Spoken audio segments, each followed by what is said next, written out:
கர்த்தரையே சேவிப்பது ஆகாதென்று கண்டார்.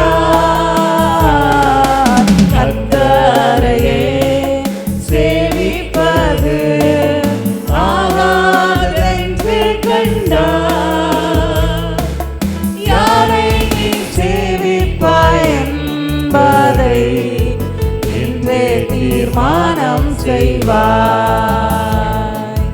யாரை நீ சேவிப்பாய் என்பதை இன்றே தீர்மானம் செய்வாய்.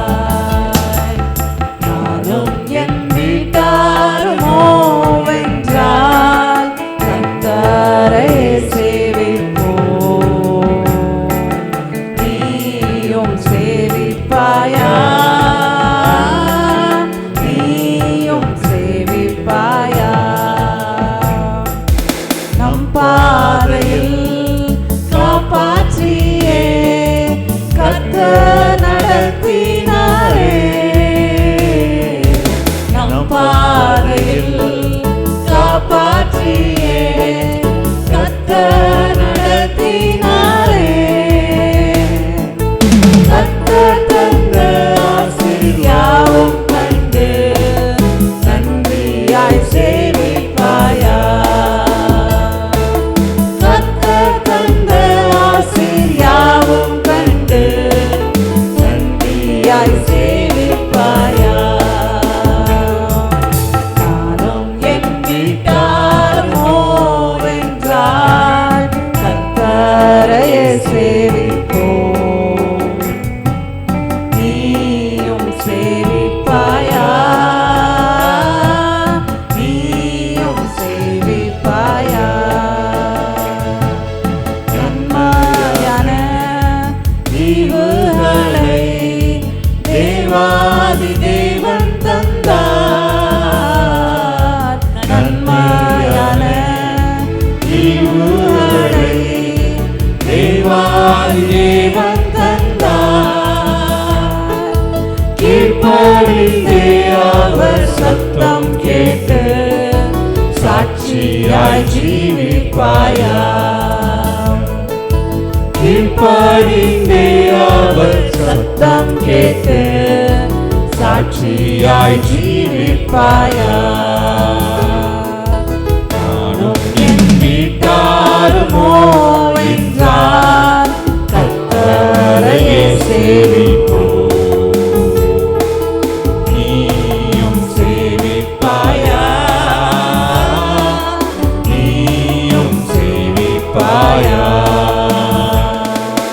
நானும் என் வீட்டாருமோ வென்றால் கர்த்தரையே சேவிப்போம்.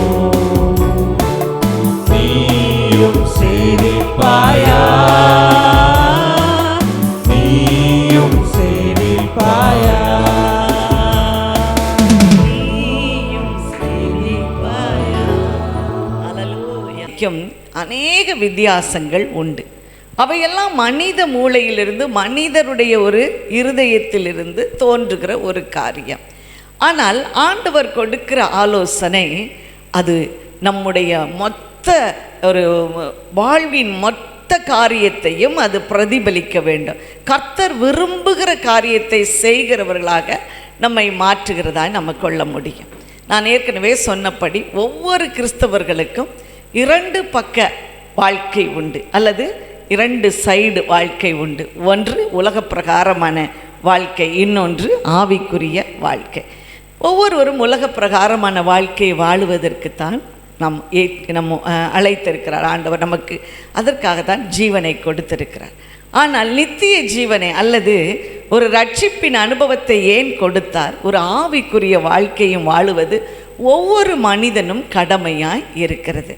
இன்றைக்கு நாம் ஒரு குடும்பம், எப்படிப்பட்ட குடும்பத்தை கர்த்தர் நேசிக்கிறார், கர்த்தர் விரும்புகிற குடும்பம் எப்படி இருக்க வேண்டும் என்பதைத்தான் இன்றைக்கு நாம் தியானிக்க போகிறோம். பிரியமானவர்களே, இது கர்த்தர் கொடுக்கிற ஆலோசனை.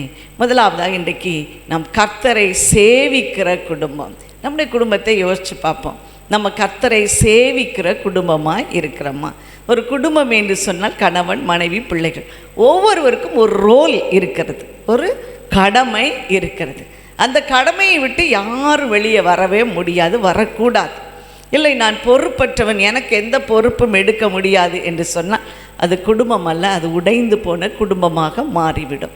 அப்படிப்பட்ட உடைந்து போன குடும்பங்கள் உடைந்த உள்ளங்களை உருவாக்கக்கூடியதாக இருக்கும். அநேக பிள்ளைகள் இன்றைக்கு சிங்கிள் பேரண்ட் என்று சொல்லி வளர்க்கிறார்கள். அந்த உடைந்து போன குடும்பத்தில் எத்தனை மனக்காயங்கள், பிள்ளைகள் ஒரு விதமான பாதிப்பு, மனைவி, கணவன் எல்லாரும் ஒரு விதமான பாதிப்போடு இருக்கிறார்கள். ஆனால் கர்த்தர் இன்றைக்கு நமக்கு ஒரு சுட்டி காட்டுகிற ஒரு குடும்பம் என்ன? கர்த்தரை சேவிக்கிற குடும்பம். கர்த்தரை சேவிக்கிற குடும்பம் எப்படி இருக்கும் என்பதைத்தான் யோசுவாவின் குடும்பம் மூலமாய் நமக்கு கற்றுக் கொடுக்கிறார். எடுத்துக்கொள்ளலாமா? யோசுவா 24:15 எடுத்து வாசிங்க.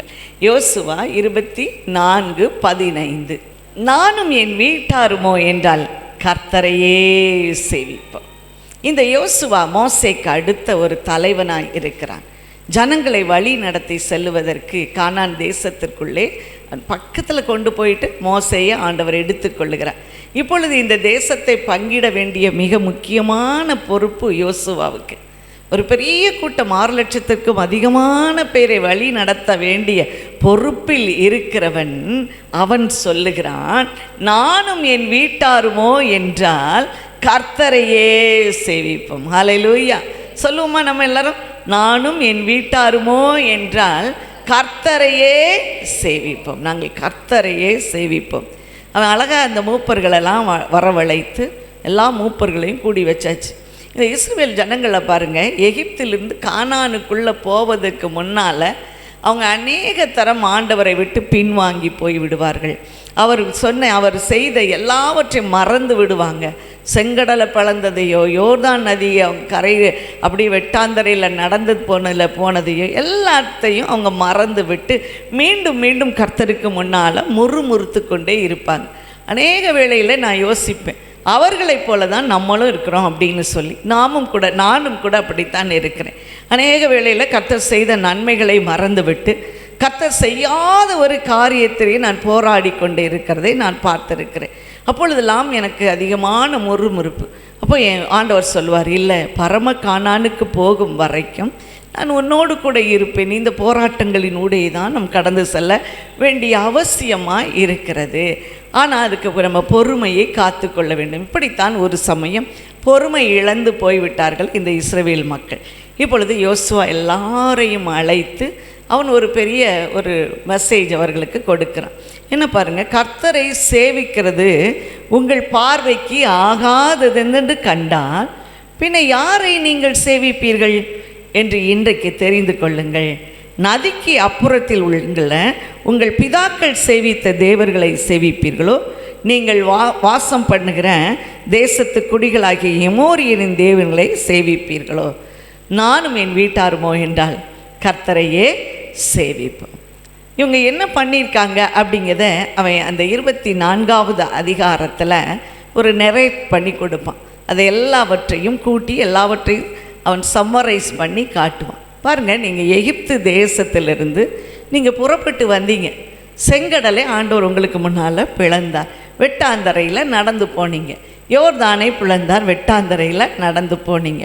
அங்கே பெரிய பெரிய ராஜாக்கள் இருந்தார்கள். அவர்களை எல்லாம் உங்கள் சொந்த கை பலத்தினால நீங்கள் மேற்கொண்டு வெற்றி பெற்றீங்களோ? இல்லவே இல்லை. கர்த்தர் உங்களுக்கு முன்னால் போய் அந்த சேனைகளை கலங்கடித்ததினால தான் அப்படி நடந்தது என்று சொல்லி கொடுப்பான். இதையெல்லாம் நீங்கள் சிந்தித்து பாருங்கள். இப்போது நீங்கள் யாரை சேவிக்க போகிறீர்கள்? நீங்கள் யாரை சேவிப்பீர்கள்? நீங்கள் விட்டு வந்த உங்கள் பிதாக்கள் விட்டு வந்த அந்த தேசத்தில் உள்ள தேவர்களையா, அல்லது நீங்கள் காண்கிற இந்த தேசத்து குடிகளின் தேவர்களையா? நீங்கள் யாரை சேவிக்க வேண்டும்? இன்றைக்கு தீர்மானம் எடுங்கள். Right time. இன்னைக்கு நீங்கள் ஒரு தீர்மானம் எடுக்கணும். இன்றைக்கி நமக்கு நேராக இந்த கேள்வி வரும்னா நம்ம என்ன தீர்மானம் எடுக்க முடியும்? நம்ம சொல்லலாம், ஒருவேளை நான் எந்த அந்நிய தேவர்களையும் நாடவில்லை என்று. ஆனால் இன்றைக்கி நமக்கு நிறைய ப்ரியாரிட்டி இருக்குது. எதெல்லாம் உனக்கு ப்ரியாரிட்டி அப்படின்னு கேட்டால் நான் சொல்லுவேன், நான் ரிட்டையர்ட் ஆன பிறகு எனக்கு நல்ல ஒரு நல்ல ஒரு ஒரு பண பலன் எனக்கு இருக்கணும். வேலை பார்க்குறவங்க சொல்லுவாங்க எனக்கு இந்த 8th பே கமிஷன் வரணும். படிக்கிற பிள்ளைங்கள் சொல்லுவாங்க நான் படிக்காமலே ஃபஸ்ட்டு மார்க் நான் தான் எடுக்கணும். இதுதான் ப்ரியாரிட்டி. வேலை கிடைக்கணும், இல்லாட்டா நான் செத்தே போயிடுவேன். எனக்கு இந்த வருஷம் கல்யாணம் முடிக்கணும், இல்லாட்டா என்ன அவ்வளவுதான். எனக்கு குழந்தை பிறக்கலைன்னா அவ்வளவுதான். அப்போ நம்முடைய ப்ரியாரிட்டி எதற்கு இருக்கிறது? நம்ம இதுக்கு முக்கியத்துவம் கொடுக்குறோம். இன்னும் மாத்திரமல்ல, நிறைய பொழுதுபோக்குகளுக்கு முக்கியத்துவம் கொடுப்போம். பல வருஷத்துக்கு முன்னால் நான் ஒரு வீட்டுக்கு போயிருந்தேன். ஒரு நல்ல கிறிஸ்தவ குடும்பம். தாத்தா உட்காந்துருக்காங்க, பேரன் பேத்தி எல்லாம் உட்காந்துருக்காங்க. உட்கார்ந்து டிவியில் உட்கார்ந்து நகைச்சுவை நிகழ்ச்சியை பார்த்து பார்த்து எல்லாரும் சிரித்து கொண்டே இருக்கிறார். என்னுடைய கேள்வி, என்னுடைய மனதில் ஒரு கேள்வி எழும்பினது. இந்த தலைவர், இந்த தாத்தா இதே போல் பிள்ளைகளை கூட்டி வைத்து ஒரு பைபிள் கிளாஸ் நடத்துவாரா, அல்லது ஒரு பாடத்தை சொல்லி கொடுத்துருப்பாரா, அல்லது ஒரு பாடலை பாடி அந்த குடும்பம் மகிழ்ந்திருக்குமா? இல்லவே இல்லை. அவர்களுக்கு என்ன வேண்டும்? நன்றாய் சாப்பிட வேண்டும், எல்லாரோடும் உட்கார்ந்து ஒரு பொழுதுபோக்கு நிகழ்ச்சி. ஒருவேளை அவங்க என்ன ஜஸ்டிஃபை பண்ணுகிறாங்கன்னா, நாங்கள் ஒரு சினிமா பார்த்தோம் அல்லது வேறு ஏதோ ஒரு காரியத்தை செய்தோ எங்களுடைய நேரத்தை போக்கவில்லை, ஒரு நகைச்சுவையான காரியம், எங்கள் மனத்தை அது மகிழ்ச்சிப்படுத்துகிறது என்று சொல்லுகிறார். இப்படித்தான் ப்ரியாரிட்டைஸ் நம்ம எதற்கு நம்ம பண்ணுகிறோம் என்பதை நம்முடைய உள்ளத்துக்கு தெரியும். நம்முடைய மற்றவங்க நம்மளை பார்க்கும்போது நீங்கள் இதுக்கு ரொம்ப முக்கியத்துவம் கொடுக்கீங்க அப்படின்னு சொல்லலாம். ஆனால் இன்றைக்கு இந்த யோசுவா அந்த ஜனங்களை பார்த்து ஒரு கேட்கிற கேள்வியை நம்ம ஒவ்வொருவரும் அடிக்கடி கேட்டுக்கொள்ள வேண்டும். நீ யாரை சேவிக்க போகிறாய்? நீ யாரை தெரிந்தெடுக்கிறாய்? இன்றைக்கு நீ இதை தீர்மானம் செய். எது உனக்கு வேண்டும்? பணமா, புகழா, என்ன வேண்டும் உனக்கு? எதை நோக்கி நீ ஓடிக்கொண்டிருக்கிறாய்? ஆனால் அவன் சொல்லுகிறான், நானும் என் வீட்டாருமோ என்றால் கர்த்தரையே சேவிப்போம். அப்போது நம்முடைய குடும்பம் கர்த்தரை சேவிக்கிற குடும்பம் அப்படின்னு மாறணும். நம்ம டைட்டிலை மாற்றணும். நம்ம கர்த்தரை சேவிக்கிற ஒரு குடும்பம். அதுக்காக நம்ம என்ன நெற்றியில் ஒட்டிக்கிட்டு அலைய முடியும்? இந்த கர்த்தரை சேவிக்கிற குடும்பம் நெற்றியில் ஒட்டிக்கிட்டு அலைவது பாசிபிள் இல்லை. அப்போ என்ன செய்யணும்? அவன் என்ன எதிர்பார்க்கிறான்? அவன் என்னதை அவங்களுக்கு கற்றுக் கொடுக்குறான் என்பதை தான் நம்ம இதிலிருந்து பார்க்க போகிறோம். சங்கீதம் 144:15 சொல்லுகிறது. சங்கீதம் 144:15 சொல்லுகிறது, கர்த்தரை தெய்வமாக கொண்ட ஜனம் பாக்கியம் உள்ளது. இன்னைக்கு நமக்கு எல்லாரும் நம்ம பார்க்குறவங்களாம் இவங்க கர்த்தரை தெய்வமாக கொண்டு இருக்கிறாங்க என்று சொல்லணும். இதில் ஏதாவது நமக்கு பிரச்சனை வருமா? சில பேருக்கு பிரச்சனை இருக்கலாம். சில குடும்பங்களில் அப்படி ஒரு பிரச்சனை இருக்குது. ஏன்னா நம்ம அவங்க சில காரியங்களை விட்டுவிட்டு, சில குடும்பத்தின் பழக்க வழக்கங்களை விட்டுவிட்டு ஒரு புதிய கலாச்சாரத்திற்குள்ளே வருகிறார்கள். ஆனால் நம்ம அந்த கலாச்சாரத்தில் இருக்கிறவங்களுக்கோ அல்லது மற்றவர்களுக்கோ இது எந்த விதத்திலும் நம்ம என்ன செய்யாது, பாதிக்கவே செய்யாது. ஆனால் என்ன சொல்லியிருக்கார்? நம்ம பாக்கியமுள்ள சந்ததி, கர்த்தரை தெய்வமாக கொண்ட ஜனம் பாக்கியம் உள்ளது. கர்த்தரை தெய்வமாக கொண்ட ஜனம் பாக்கியம் உள்ளது. நம்ம எவ்வளவு பெரிய பாக்கியசாலி பாருங்க. கர்த்தரை சேவிக்கிறது உங்களுக்கு ஆகாதது என்று கண்டால் பின்ன யாரை நீங்கள் சேவிப்பீர்கள்? இன்றைக்கு தெரிந்து கொள்ளுங்கள், இன்றைக்கு முடிவெடுங்கள், இன்றைக்கு தீர்மானம் எடுங்கள். நம்முடைய குடும்பமாக தீர்மானம், இதில் ஒரு தனிப்பட்ட தீர்மானம் அல்ல, குடும்பமாக கணவன் மனைவி பிள்ளைகள் எல்லாரும் அதை கட்டுகிற ஒரு தீர்மானம். அந்த என்ன தீர்மானம்? கர்த்தரையே நாங்கள் தெய்வமாக ஏற்றுக்கொள்ளும். இந்த காரியத்தை நான் சொல்லும்போது ஒன்று சம்பவம் நினைவு வருகிறது. நாங்கள் ரொம்ப வருஷத்துக்கு முன்னால் பிள்ளைகள் ரொம்ப சின்ன பிள்ளைகள், ஒரு பாப்பாவுக்கு ஒரு 4 வயது இருக்கும், தம்பிக்கு ஒரு 6 வயது இருக்கும். நாங்கள் இதே போல் ஊழியத்துக்கெலாம் போயிட்டு, அப்போ எங்களுக்கு கார் ரொம்ப ரொம்ப சின்ன காரு, ரொம்ப ஓட்டக்காரு. அதை போயிட்டு வரோமுன்னா நாங்கள் அவ்வளவு ஜெபம் பண்ணி தான் அது வந்து சார். இரவு நேரத்தில் சில நேரத்தில் நாங்கள் எவ்வளவோ நாள் ஷட் டவுன் ஆகி வெளியில் கிடந்திருக்கோம், மழையில் இருந்திருக்கோம். மழை, சரியான மழை பெய்யும். அந்த சின்ன காருக்குள்ளே நாங்கள் உட்காந்துருப்போம். ஏன்னா காரை ஸ்டார்ட் பண்ண முடியாது. யாராவது உதவிக்கு வருவாங்களான்னு யோசிச்சுட்ருப்போம். ஆனால் கர்த்தர் ஒவ்வொரு நாளும் எங்களுக்கு எப்படியாவது ஒரு உதவியை கிடைக்க வைத்துருவார். என்ன ஆகும், ஒரு 2 மணி நேரம் டிலே ஆகிடும். நாங்கள் மார்னிங் வேலைக்கு போகணும், திங்கக்கிழமை ஆகிரும். இப்படிப்பட்ட ஒரு சூழ்நிலையில் அநேக நேரத்தில் நாங்கள் கடந்து வந்திருக்கிறோம். அப்போது ஒரு நாள் வரும்போது 11 மணிக்கு மேலே ஆயிடுச்சு. அதுக்கு பிறகு தான் நான் இரவு நேரம் சாப்பாடு கொடுக்கணும். ஏன்னா 11 மணிக்கு எந்த ஹோட்டலும் எல்லாம் அடைச்சிருக்கோம். இப்படி ஒரு சந்தர்ப்பம் நிகழ்ந்த போது நான் வீட்டில் சோறு பொங்கலாம் அப்படின்னு வச்சுட்டு எங்களுக்கு ரொம்ப ரொம்ப கோபம் வந்துடுச்சு. ஏன் நான் இவ்வளவு கஷ்டப்படணும்? நானாக தான் இதை தெரிந்து கொண்டேனோ? ஆண்டவர் என்கிட்ட பல முறை பேசி இருக்கிறாரு, எல்லாட்டையும் பேசி இருக்கலாம். நான் தான் ஆண்டவர் என்கிட்ட பேசிட்டாருன்னு சொல்லிட்டு நான் இந்த ஊழியத்தை கையில் எடுத்துட்டேனோ? இதனால் எவ்வளோ பிரச்சனை, பண பிரச்சனை இருக்குது, இது மாதிரி பிரச்சனை இருக்குது, தூக்க பிரச்சனை இருக்குது, தூக்கவே முடியாது, அதை சாப்பிட முடியாது, சாப்பிட்ற பிரச்சனை இருக்குது. இதெல்லாம் தவிர பிசாசோட பிரச்சனை, மனிதர்களை தூண்டி விட்டு நம்ம சம்மந்தமே இல்லாத பிரச்சனையில் நம்மளை உள்ளே போட்டு அதை இழுத்து பிரச்சனை பண்ணுவோம். இவ்வளவையும் நம்ம தாங்க வேண்டியிருக்கு. சிறு பிள்ளைகளை நடத்த வேண்டியிருக்கு, அவங்கள பராமரிக்க வேண்டியிருக்கு. இதெல்லாம் பார்த்துட்டு இந்த பிள்ளைகள் வளர வளர இந்த கஷ்டம் கூடிக்கிட்டு தான் இருக்கும். கடன், இதனால் கடன் வாங்க வேண்டிய சந்தர்ப்பங்கள் வந்துருமோ, இருக்கிற கடன், வீட்டு கடன் அடைக்கணுமே, இப்படிலாம் எனக்கு யோசனை. ஆனால் இவங்க 2 பேரையும் பார்த்து நான் சொன்னேன், நீங்கள் 2 பேரும் நல்லா யோசித்து பதில் சொல்லணும். நம்ம இந்த ஊழியத்திலே கண்டினியூ பண்ணலாமா, இல்லை இந்த ஊழியத்தை விட்டு விடலாமா, யோசித்துட்டு முடிவெடுங்க அப்படின்னு சொல்லிவிட்டு அவங்களுக்கு ஒரு தண்ணியை கொடுத்துட்டு சுவரில் சாத்தி வச்சுட்டேன். ஏன்னா அது பாட்டு தூங்கன்னா தூங்கிக்கிட்டும், நம்ம போய் வேலையெல்லாம் முடிச்சுட்டு வரலான்ட்டு. கொஞ்சம் நேரம் ஆச்சு. நான் சொன்னேன், எல்லாம் டிஸ்கஸ் பண்ணி நீங்கள் 2 பேரும் வச்சுருக்கணும். 4 years 6 years 2 பிள்ளைகளும் அவ்வளோ வயசு தான் பாருங்கள். நான் ஒன்றே நினச்சேன், இவங்க இன்றைக்கி நோ சொல்லுவாங்க. ஏன்னா அவ்வளோ நேரம் நாங்கள் மலையில் நனைஞ்சிட்டு வந்திருக்கோம். நோ சொல்லுவாங்க. ஆண்டவரே பார்த்தீங்களா, அந்த சின்ன பிள்ளைங்களாலே தாங்க முடியல அப்படின்னு சொல்லி நான் ஆண்டவர்கிட்ட எக்ஸ்கியூஸ் கேட்டுடலாம் அப்படின்னு நினச்சிட்டு கேட்டேன். டிஸ்கஸ் பண்ணிட்டீங்களா அப்படி? டிஸ்கஸ் பண்ணிட்டோம். இப்போ என்ன சொல்கிறீங்க அப்படின்னு கேட்டதும் அது 2 சொன்னாங்க, இல்லை என்ன கஷ்டம் வந்தாலும் நம்ம ஊழியமே செய்வோம் அப்படின்னு சொல்லிட்டாங்க. எனக்கு நல்லா யோசிச்சிட்டிங்களான்னு கேட்டேன். அவங்க 2 பேரும் சொன்னாங்க, நல்லா யோசிச்சிட்டோம், நாங்கள் 2 பேரும் டிசைட் பண்ணி தான் சொல்கிறோன்ட்டாங்க. சின்ன பிள்ளைங்க தான். ஆனால் பாருங்கள், எனக்கு உடனே சரி அப்போது நம்ம ஊழியத்தை விட வேண்டாம், இனிமேல் எது கஷ்டம் வந்தாலும் நீங்கள் தானே சொன்னீங்க ஊழியத்தில் நீங்கள் வர்றீங்கன்ட்டு வாங்க அப்படின்னு ஒரு மனசில் ஒரு திருப்தி. ஆனாலும் பாருங்கள், இப்படி நிறைய நேரத்தில் நானும் சோர்ந்து போன நேரமெல்லாம் உண்டு. இதே போல் தான் இந்த இஸ்ரவேல் மூப்பர்கள் கூட இருந்த ஒரு நாட்களில் அவன் கேட்குறான், இன்றைக்கி நீங்கள் தீர்மானம் எடுக்கணும். ஒருவேளை அன்னைக்கு அந்த பிள்ளைகள் மாற்றி தீர்மானம் எடுத்திருந்தா இன்றைக்கி எங்கள் வாழ்க்கையில் இருக்கிற சம்பவங்கள், நடந்து கொண்டு இருக்கிற சம்பவங்கள் நடக்காமல் இருந்திருக்கலாம். இதே போல் நாங்கள் அநேகரை ஊழியத்துக்குள்ளே ஆயத்தப்படுத்தாமல் இருந்திருக்கலாம். ஆனால் ஆண்டவர் இந்த பிள்ளைகள் மூலமாய் பேசினார் என்றே நான் நினைக்கிறேன். இன்றே தீர்மானம் செய்யணும். ஒரு இடத்துல நிற்கிறோமா, ஸ்ட்ராங்காக நிற்கணும். அல்லேலூயா, ஸ்ட்ராங்காக நிற்கணும். அது ஏன் அப்படின்னு பின்னால் வருகிற காரியத்தை நம்மால் பார்க்க முடியும். பாருங்கள், இன்றைக்கி ஒருவேளை காதல் திருமணம் செய்தவர்கள், அங்கே ஒரு கால் இருக்கும், இங்கே ஒரு கால் இருக்கும். பிள்ளைகளை நீங்கள் எப்படி வளர்க்குறீங்க அப்படின்னு கேட்கும்போது அவங்க சொல்லுவாங்க, அதுகளை நாங்கள் சும்மா வளர்த்துக்கிட்டே இருக்கோம். பெரிய பிள்ளைகள் ஆனதும் அவங்களே டிசைட் பண்ணுவாங்க. இந்த பிள்ளைகள் மேலே வைக்கிற ஒரு பெரிய ஒரு கஷ்டம் என்ன அப்படின்னா இதுதான், நீங்களே டிசைட் பண்ணிக்கோங்க அப்படின்னா அந்த பிள்ளைகள் வளர்ந்து அவங்க டிசைட் பண்ணுவாங்களாம். அது வரைக்கும் ஆண்டவர் என்ன செய்வார், உன் கையில் இந்த பிள்ளையை ஒப்பு கொடுத்தன நீ எப்படி வளர்த்து கொண்டு இருக்கிறாய்.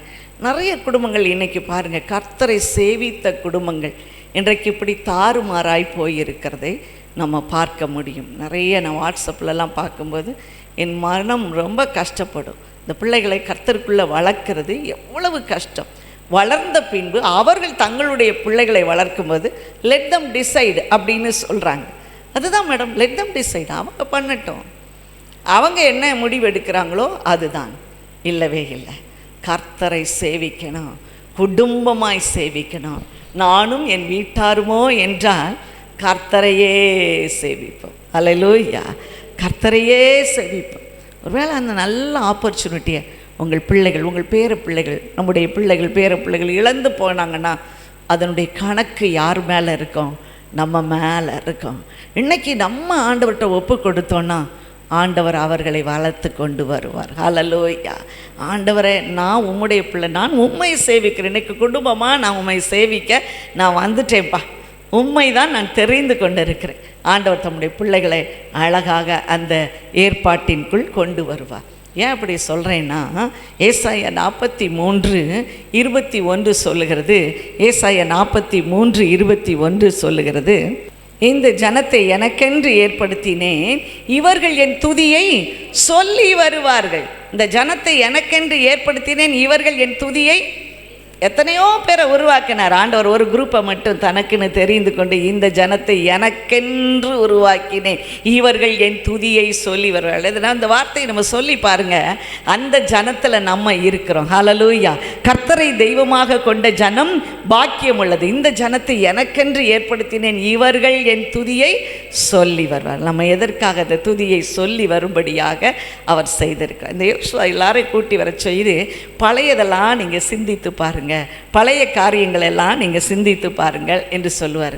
யோசுவா 24:13 சொல்லுகிறது, உங்களுக்கு எப்படிப்பட்ட காரியத்தை கர்த்தர் செய்கிறார், அப்படியே நீங்கள் பண்படுத்தாத தேசத்தையும் நீங்கள் கட்டாத பட்டணங்களையும் உங்களுக்கு கொடுத்தேன், அவைகளில் குடியிருந்தீர்கள்.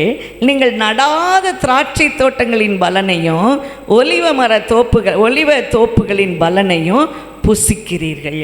நீங்கள் கட்டாத வீட்டில் குடியிருக்கிறீங்க, நடாத தோட்டத்திலிருந்து கனிகளை புசிக்கிறீர்கள். அங்கே அப்படியே இடங்களெல்லாம் பார்த்துட்டு வரும்போது பிள்ளைகள்லாம் சொன்னாங்க, நீங்கள் அந்த காலத்துலேயே நிறைய இடத்த வாங்கி போட்டிருக்கலாம், நீங்கள் நிறைய இடத்த வாங்கி போட்டிருக்கலாம். நான் காலேஜிலேருந்து நான் ஹாஸ்டலில் படிச்சுட்டு எனக்கு நிறைய அப்போ மணி கிடைக்கும், அதெல்லாம் சேர்த்து வச்சுருந்தேன்.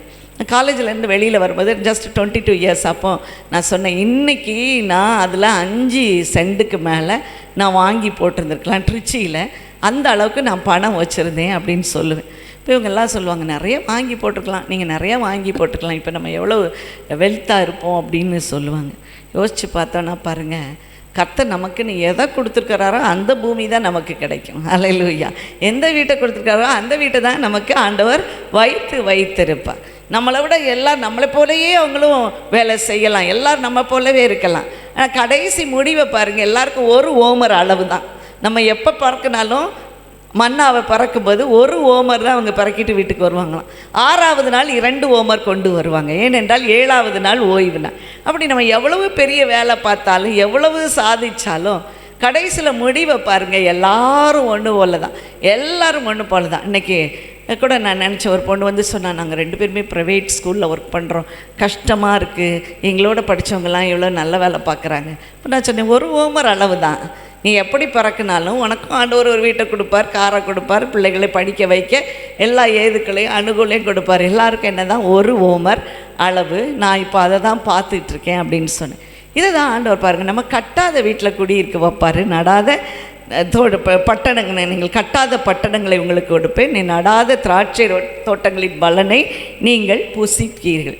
இதெல்லாம் செஞ்சதை நீங்கள் யோசித்து பார்த்துட்டு இன்றைக்கி நீங்கள் யாரை தெரிந்தெடுக்க போகிறீர்கள் என்று முடிவெடுங்கள் என்று சொல்லுகிறான். நீங்கள் முடிவெடுங்க. ஆனால் ஒரு அனக்ஸர் அவன் சொல்லுகிறான், ஆனால் நானும் என் வீட்டாருமோ என்றால் எதைத்தான் தெரிந்தெடுப்போம், கர்த்தரை சேவிப்பதையே தெரிந்தெடுப்போம் என்று சொல்லுவான் பாரு. இப்போ இந்த மூப்பர்கள்லாம் சொல்கிறாங்க, நாங்களும் இப்போ கர்த்தரையே சேவிப்போம். அப்போ முதலாவது நம்ம கர்த்தரை சேவிக்க நம்ம முடிவெடுக்கணும், தீர்மானம் பண்ணணும், குடும்பமாய் சேவிக்க.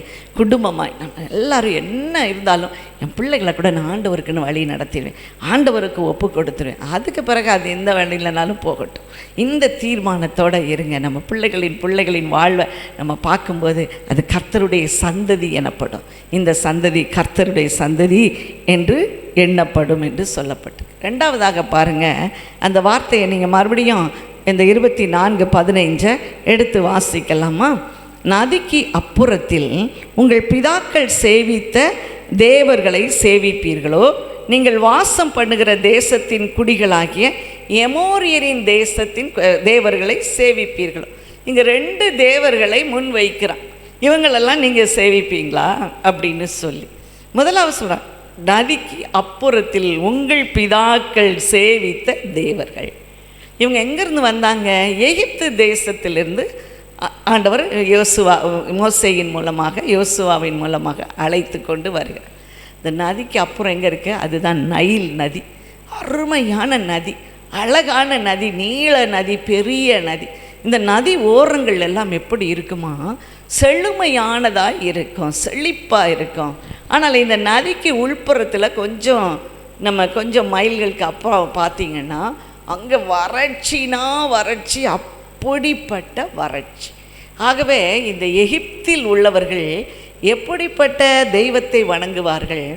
ஒன்று செழிப்பின் தெய்வம், இன்னொன்று வறட்சியின் தெய்வம். ஏன் வறட்சி? ஒரு செழிப்பு இருக்கிற இடத்துல வளர்ச்சி தானே இருக்கும். இல்லை, அப்படி இல்லை. ஒரு 10 கிலோமீட்டர் தள்ளிட்டு போனால் உடனே, ஏன்னா இதுவே அவ்வளோ ரொம்ப கிலோமீட்டர் கணக்கில் இருக்கும், நீளம் அகலமும் அவ்வளோ பெருசாக இருக்கும். ஆனால் அதை கொஞ்சம் தள்ளி போயாச்சுன்னா அவ்வளவு ட்ரை லேண்ட் இருக்கும். இதுதான் எகிப்து.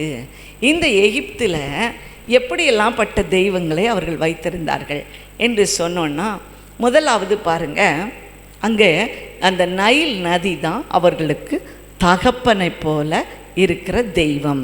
தகப்பன், ஃபாதர் காட் அப்படின்னு சொன்னால் அவங்களுக்கு எதான் இந்த நைல் நதி.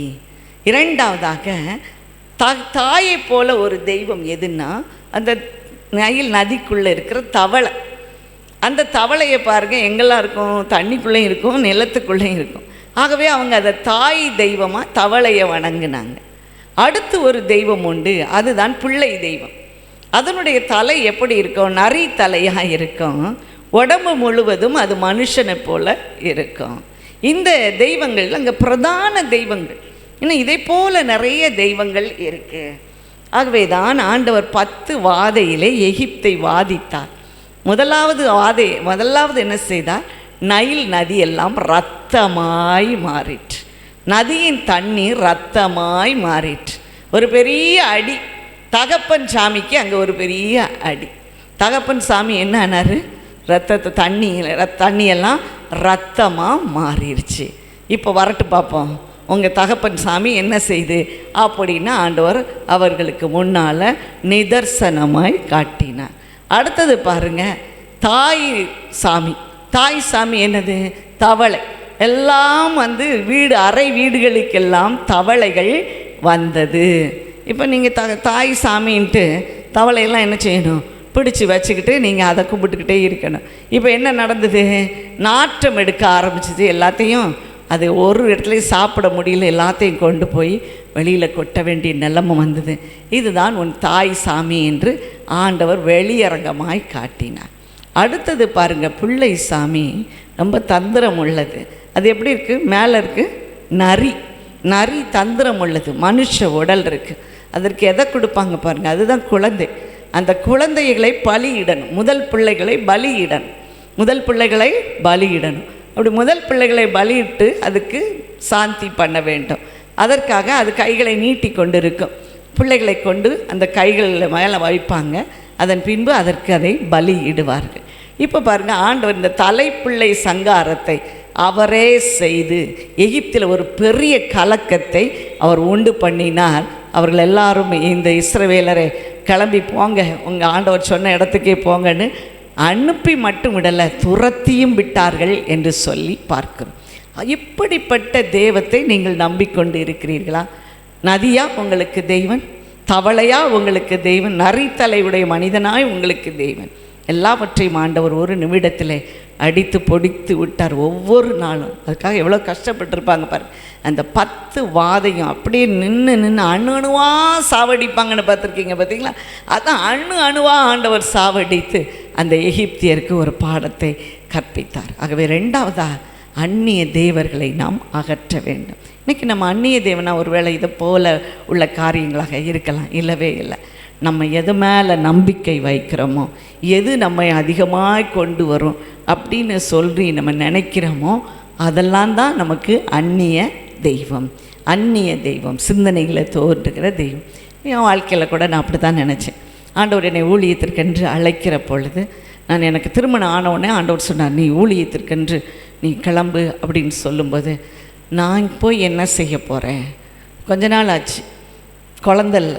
எல்லோரும் கேட்பாங்க, உனக்கே குழந்தைல்ல, அப்புறம் நீ இங்கே ஊழியம் செய்கிற. ஸோ இது சாப்டர் ரொம்ப மோசமாயிடும். ஆண்டவர் ஒரு குழந்தை கொடுத்தால் பார்க்கலாம். அதன் பின்பு பார்க்குறேன், எல்லோரும் வேலை செய்கிறாங்க. அவங்களுக்கு ஒரு சொசைட்டியில் ஒரு ஸ்டேட்டஸ் இருக்குது. இப்போ நான் என்ன சொல்ல முடியும்? நான் வீட்டில் இருக்கேன், எனக்கு என்ன ஸ்டேட்டஸ் இருக்கும்?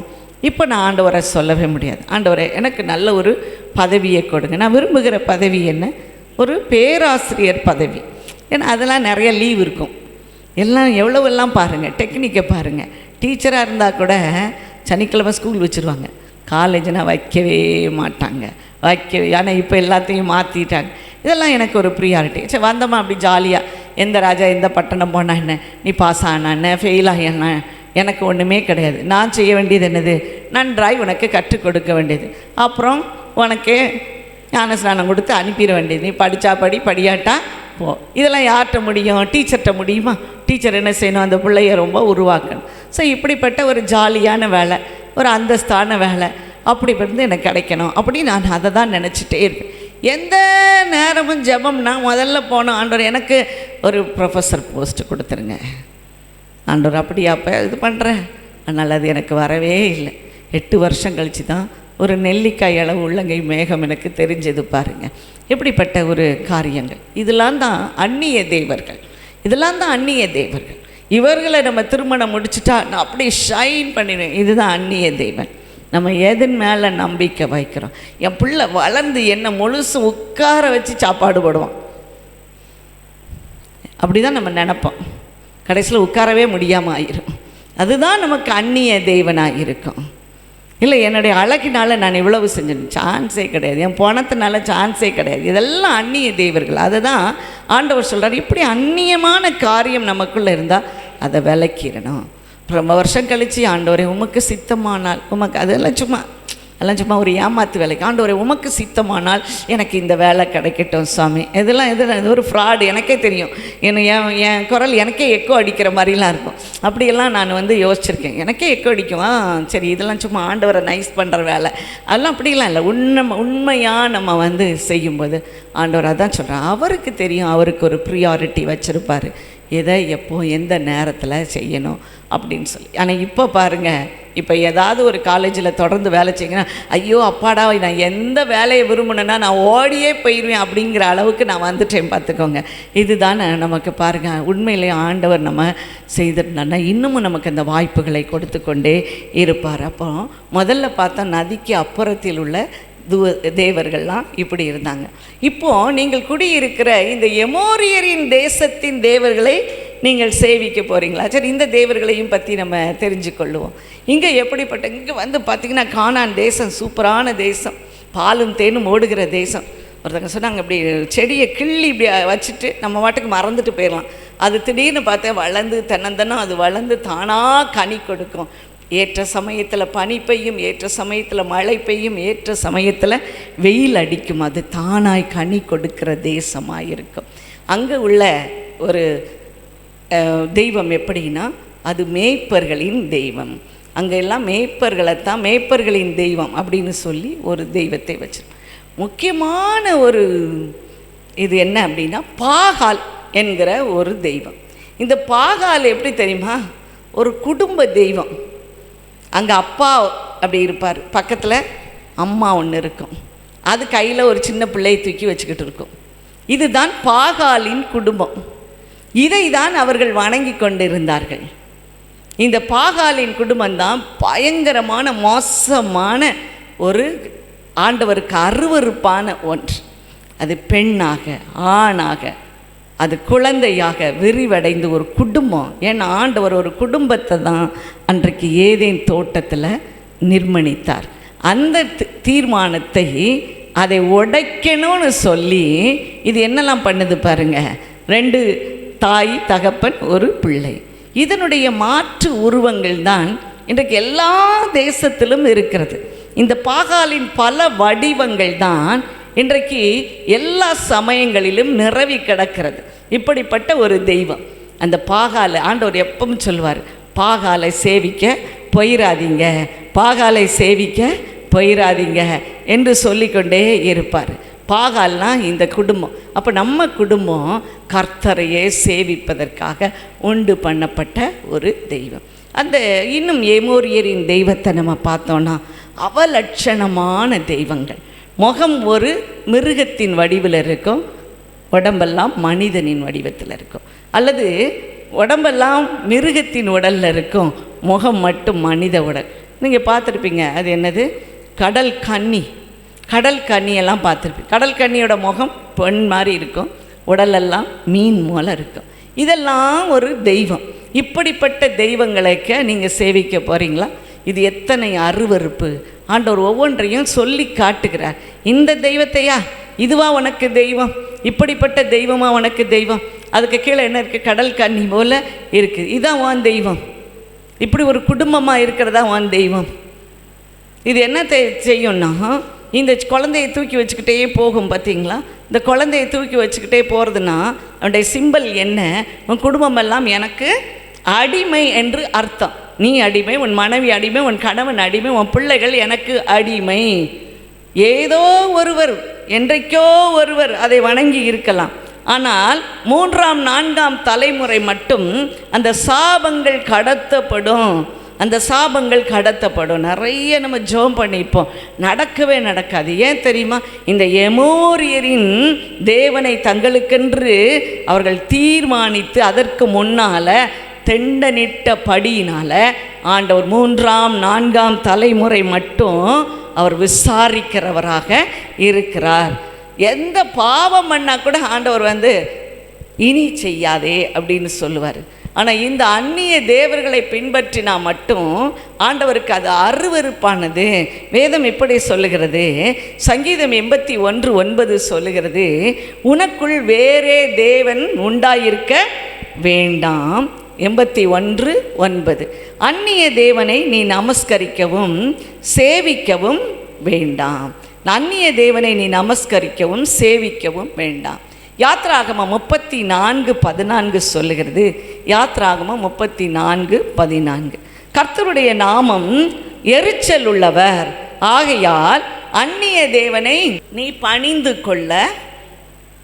மறைவான இடத்துல கட்டிகள் இருக்கும், கேன்சர் கட்டிகள், ஏதோ ஒன்று. முதல் காரியம் என்ன தெரியுமா? சத்ரு நம்மோடு கிளைம் பண்ணது என்ன சொன்னான்? இவன் ஏற்கனவே என்கிட்ட வந்தவங்க தான் தெரியுமா, இப்போ இங்கே மாறிட்டாங்க, ஆனால் எப்போவும் என்கிட்ட வந்தவங்க தான். இல்லையே, அவங்க பான ஆண்டவருக்கண்டு ஒப்பு கொடுத்துருக்காங்க. இல்லை, அப்போ தாத்தா பாட்டியெல்லாம் எங்கள் ஆள் தானே. அவர்கள் அன்றைக்கு சேவித்ததை இன்றைக்கு அவன் பைசல் பண்ணி கொண்டு இருக்கிறான், வட்டியும் முதலுமா வாங்கி கொண்டு இருக்கிறான். ஆகவே ஆண்டவரானால் எந்த சாபத்தையும் முறிக்கிற தேவன் சிலுவையிலே நமக்காக சாபமானார். ஹல்லேலூயா. அந்நிய தேவனை நீ நமஸ்கரிக்க வேண்டாம். நான் எரிச்சல் உள்ள தேவன், நான் எரிச்சல் உள்ள தேவன். ஆண்டவருக்கு எரிச்சல் மூட்டோன்னா இப்படிப்பட்ட காரியங்களை நாம் செய்ய வேண்டும். இன்றைக்கி நிறைய பேர் கையில் கயிறு, என்ன அங்கே கயிறு இங்கே கயிறு. அந்நிய தேவர்கள் நமக்குள்ளே வரக்கூடாது. கர்த்தர் சொல்லுகிறார், குறி கேளாமல் இருங்கள், குறி கேளாமல் இருங்கள். நிறைய இப்போ நாங்கள் வாசிக்கிறேன், எப்படி அந்த பிசாசின் இயல் எப்படி இருக்கிறது என்று சொன்னால், அதுக்கு ஒரு எஃபெக்டை கொண்டு வரணும்னா சில பொருட்கள் மேலே அதனுடைய அதிகாரத்தை ஏற்ற வேண்டும். அந்த பொருட்கள் மேலே அந்த அதிகாரத்தை வைக்கும்போது அந்த பொருட்கள் மூலமாய் அது நமக்குள்ளே செயல்பட ஆரம்பிக்கும். நெருப்பு இல்லாமல் புகையாது, நம்ம நல்லா கேள்விப்பட்டிருக்கோம். நெருப்பு இல்லாமல், அப்போ அங்கே என்ன இருக்குது? நெருப்பு. அதே மாதிரி பிசாசு அங்கே ஒரு காரியத்தை வைக்குது, நெருப்பு இல்லாமல் புகையாது. ஏதோ ஒரு காரியத்தை கொண்டு அதை செய்து வைத்து அதற்குள்ளே அதிகாரத்தை ஏற்றி நமக்குள்ளே வந்து விடுகிறது. ஒன்றும் இல்லை, ஒரு நாள் ஒரு டிவி பார்த்து கொண்டு இருக்கும்போது ஒரு அந்நிய மார்க்கமான ஒரு காரியம் திடீரென்று அதில் ஆடாக வருது. அப்போ நான் எல்லோரும் சொல்லுவாங்க, டிவி மூலமாக வீட்டுக்குள்ளே வருது. எனக்கு அப்போல்லாம் ரொம்ப சிரிப்பாக இருக்கும், எப்படி இவங்க சொல்கிறாங்க டிவி மூலமாக வீட்டுக்குள்ளே வருமான்னு. ஆனால் அதை பார்க்கும்போது தான் திடீரென்று நான் அதை பார்க்குறேன். அந்நிய மார்க்கமான காரியங்கள் நம்முடைய வீட்டின் வீட்டுக்குள்ளே அது ஒலித்து கொண்டு இருக்கிறது. அப்போ ஆண்டவர் நம்ம மேலே எரிச்சப்படுவாரா மாட்டாரா? அவர் எரிச்சல் உள்ள தேவன். ஹல்லேலூயா. அவர் எரிச்சல் உள்ள தேவன். ஆகவே தான் நான் சொல்லுவான், இன்றைக்கு நீங்கள் உங்களை பரிசுத்தம் பண்ணிக்கொள்ளுங்கள், நாளைக்கு உங்கள் நடுவிலே கர்த்தர் அற்புதத்தை செய்வார். நாளைக்கு உங்கள் நடுவிலே அற்புதத்தை செய்வார். முதலாவது நாம் ஆண்டவரை சேவிக்கிறோம் என்று தீர்மானம், குடும்பமாய் சேவிக்கிறோம் என்று தீர்மானம் எடுக்கணும். இரண்டாவதாக அந்நிய தேவர்களை விலக்க வேண்டும். அந்நிய தேவர்களை நம்மை விட்டு விலக்க வேண்டும் பிரியமானவர்களே. அப்படி இருக்கும்போது கர்த்தரை சேவிக்கிற குடும்பத்தை கர்த்தர் தற்காத்து கொள்ளுவார். அப்படின்னா நம்ம என்ன செய்யணும்? ரொம்ப சிம்பிளான ஒரு ஃபார்முலா, எல்லாத்தையும் கொடுத்துட்டு காம்ப்ளிகேஷனாக கொடுத்துட்டு கடைசியில் ஒரு சின்ன ஃபார்முலா என்ன அப்படின்னா, வேதம் அழகாய் சொல்லுகிறது. எடுத்து வாசிக்கலாமா? மத்தேயு எழுதின சுவிசேஷம் 18ஆம் அதிகாரம் 20ஆம் வசனம். மத்தேயு 18:20. ஏனெனில் 2 பேராவது 3 பேராவது என் நாமத்தினாலே எங்கே கூடி இருக்கிறீர்களோ அவர்கள் நடுவிலே நான் இருக்கிறேன். அப்போ 2-3 பேர் நம்ம குடும்பத்தில், ஒரு கணவன் மனைவி 2 பேர், பிள்ளைகள் 3 பேர், இன்னும் பிள்ளைகள் 4 பேர், இப்படியாக நம்ம கூடி இருக்கும் பொழுது கர்த்தர் நம் நடுவிலே இருப்பார். ஹல்லேலூயா. அப்பர் இருக்கிற இடம் எங்கே? அதுதான் குடும்ப ஜெபம். ஹல்லேலூயா. குடும்ப ஜெபம். குடும்ப ஜெபம் இல்லாத வீடு எப்படி இருக்க வீடா? கூரையே இல்லை. இப்படி தான் ஒரு நாள் ஒரு டாக்கு கேட்டோம். உடனே எங்களுக்கு நம்மளும் இனிமேல் என்ன செய்யணும்? குடும்ப ஜெபம் பண்ணிடணும். அப்போ நாங்கள் 2 பேர் தான், 7 வருஷம் நாங்கள் 2 பேர் மட்டும்தாங்க, பிள்ளைகள் இல்லை. அப்போ இன்னையிலேருந்து நம்ம குடும்ப ஜெபம் பண்ணிடணும். எல்லாம் தீர்மானம் எடுத்தாச்சு, பாயெல்லாம் போட்டாச்சு, பைபிளை எடுத்துகிட்டு வா. வந்து இப்படி வச்ச உடனே சார் சொன்னாங்க, எப்படி டொக்குன்னு கொண்டாந்து வைக்க, இதிலே தெரியுது உன் திமிரு. கடைசியில் குடும்ப ஜெபம் குடும்ப சண்டையில் முடிந்து விட்டது. நீங்கள் எப்போ போய் யோசிச்சு பாருங்கள், இந்த குடும்ப ஜெபம் கடைசியில் எப்படி தான் முடியும்? குடும்ப சண்டையில். இதுதான் பிசாசு கொடுக்குற இடம். நம்ம குடும்பமாக உட்கார விடாது. குடும்பமாக உட்காந்து அதை ஆண்டவரை குறித்து பேசவோ யோசிக்கவோ விடவே கூடாது. நாங்களும் இப்போ அடுத்த நாள் சரி இன்றைக்கி முயற்சி எடுப்போம். அப்படி முயற்சி எடுத்து பார்க்குறோம். கடைசியில் தீர்மானம் என்ன எடுக்கணும்? இனிமேல் குடும்ப ஜெபமே பண்ணக்கூடாது. அப்போ நாங்கள் ஒரு தீர்மானம் எடுத்தோம். என்னென்னா, அந்த இரவு நேரத்தில் தானே நீ இப்படி சண்டை வரும், சரி பகல் நேரத்துலேயே பண்ண ஆரம்பிச்சிருவோமே அப்படின்னு சொல்லிட்டு பகல்லையே ஜெபம் பண்ண, அதாவது ஏதாவது பைபிளை ஒரு மாற்றி ஒருத்தர் இங்கிலீஷில் ஒருத்தர் தமிழில் வாசித்து அனலைஸ் பண்ணி அதை பற்றி டிஸ்கஸ் பண்ண பாருங்கள், இந்த சண்டையின் ஆவி ஓடியே போயிடுச்சு. ஹல்லேலூயா. அப்புறம் நாங்கள் வந்து குடும்ப ஜெபம் எங்களுக்கு நன்றாக இருந்தது. பிள்ளைகளெல்லாம் அப்படி ஹாஸ்டலுக்கு போகும்போது அந்த இரவு நேரம் பாருங்கள், அந்த குடும்ப ஜெபத்தின் நேரம் ஒரு பெரிய வெற்றிடமாக இருந்தது. உண்மையில் அது வரைக்கும் எங்களுக்கு பிள்ளைகளெல்லாம் தேடாது. இந்த குடும்ப ஜெப நேரத்தில் தான் எங்களுக்கு ரொம்ப ஒரு கஷ்டமாக இருக்கும். அதுதான் ஃபேமிலி ஆல்டர் அப்படின்னு சொல்லுவாங்க. எப்படி நம்ம வந்து டைனிங் டேபிள் அப்படின்னா எல்லோரும் உட்கார்றவன் 4 சேர். டைனிங் டேபிளில் பார்க்குறீங்களா? ஒரு அட்வர்டைஸ்மெண்ட் பார்த்தீங்கன்னா அங்கே எத்தனை பேர், அதில் 4 சேர் இருக்கும். அப்படி எல்லாமே டைனிங் டேபிள்னால் ஒரு சேர் கொடுத்து அதில் போட்டு அதுதான் எல்லோரும் சேர்ந்து டைன் பண்ணுற இடம். இப்போ இந்த ஃபேமிலி ஆல்டர், கர்த்தருடைய பலிபீடம், குடும்ப பலிபீடம் எப்படி இருக்கும்? பிள்ளைகளோடு நம்ம இருந்து அவர்களோடு பேசுவது, நம்முடைய சாட்சிகளை பகிர்ந்து கொள்வது, தினந்தோறும் ஒரு சாட்சி, தினந்தோறும் பிள்ளைகள் ஷேர் பண்ணணும். இதை எப்படி இதை யோசிக்கிறீங்க அப்படின்னு சொல்லி இப்போ வளர்ந்த பிள்ளைகளுக்கு நல்ல வாய்ப்பு. அந்த பெற்றோருக்கு பிள்ளைங்களோடு டிஸ்கஸ் பண்ணுங்கள். இந்த வசனம் எப்படி சொல்கிறது, வாட் யூ திங்க், நீ என்ன திங்க் பண்ணுற, நீ சொல்லு அப்படின்னு சொல்லும்போது அந்த பிள்ளைகளுக்கு அநேக வெளிப்பாடுகளை ஆண்டவர் கொடுப்பார், தரிசனங்களை ஆண்டவர் கொடுப்பார். ஆகவே குடும்ப ஜெபம் செய்வது ரொம்ப அவசியம். அதுதான் நம்ம குடும்பமாய் கர்த்தரை சேவிக்கிற ஒரு காரியம். பாருங்கள், இன்றைக்கு 2 கொரிந்தியர் 6ஆம் அதிகாரம் 16-17 வசனத்தில் சொல்லப்பட்டிருக்கிறது. 2 கொரிந்தியர் 6:16-17. தேவனுடைய ஆலயத்துக்கும் விக்கிரகங்களுக்கும் சம்பந்தம் ஏது? நான் அவர்களுக்குள்ளே வாசம் பண்ணி அவர்கள் தேவனாயிருப்பேன், அவர்கள் என் ஜனமாய் இருப்பார்கள். தேவனுடைய ஆலயத்துக்கும் விக்கிரகங்களுக்கும் சம்பந்தம் ஏது? நான் அவர்களுக்குள்ளே உலாவுவேன். நம்முடைய தேவன் வந்து நமக்குள்ளே வாசம் பண்ணுகிறார். கோயிலில் போயோ எங்கேயோ நம்ம அப்போ சபைக்கு ஏன் வரணும் அப்படி யோசிக்கலாம். இல்லை, அப்படி இல்லை. தேவ பிரசன்னம், இது சபை கூடி வருதலை விட்டுவிடக்கூடாது. இது கர்த்தருடைய ஒரு காரியம். 7ஆவது நாள் நீங்கள் பரிசுத்தமாய் பண்ணி அங்கே ஆண்டவருடைய சந்நிதானத்தில் காணப்பட வேண்டும். ஒவ்வொரு ஆண் பிள்ளையும் 3 வருஷந்தோறும் 3 முறை நீங்கள் என்ன செய்யணும்? சன்னிதானத்தில் காணப்படணும். இப்போ நமக்கு நிறைய ப்ரிவிலேஜ், என்ன யூடியூப்பை பார்த்தா கூட இப்போ வந்துடுது. அதனால் தேவ பிரசன்னத்திற்குள்ளே நம்ம வரணும். இன்றைக்கி நானும் என் வீட்டாருமோ என்றால் கர்த்தரையே சேவிப்போம். நானும் என் வீட்டாருமோ என்றால் கர்த்தரையே சேவிப்போம். சொல்லுவோமா? நம்ம எல்லாரும் சொல்ல போகிறோம். நானும் என் வீட்டாருமோ என்றால் கர்த்தரையே சேவிப்போம். ஆராதனை